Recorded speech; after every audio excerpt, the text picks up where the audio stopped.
kanang tinuohan nila sa una ba sa mga katigulangan kanagong sa unang panahon nga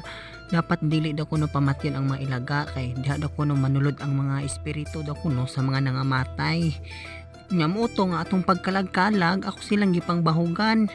nga grabe nilang kaon og kanon ilang gibalik-balikan yang gibalik-balikan og kuha ng tawag gani ginagmay panggi ko pero daghano na niya natingalan hibong pug ko dinha nga dapit ay kay murag nagyaw-yaw na siya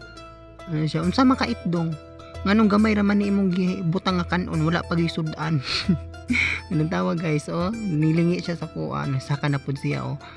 balik na po siya dinha dito na po siya naagi sa ibabaw imo lagi na basi naade diha akong kalag sa akong papa kalag sa nanay og kinsa pa mga kalag di ba at least man lang nakapakaon tag kalag dili kay tawra atong gipakaon no.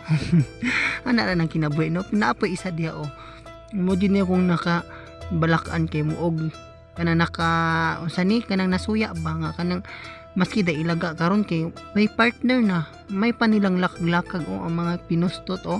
naglakag-lakag na sila ano ko nga oh Jesus may pang ilaga na forever pero ako nga dili pa gani patay wala jud ko'y kalab team simba ko lang Diyos ko Jesus Christ.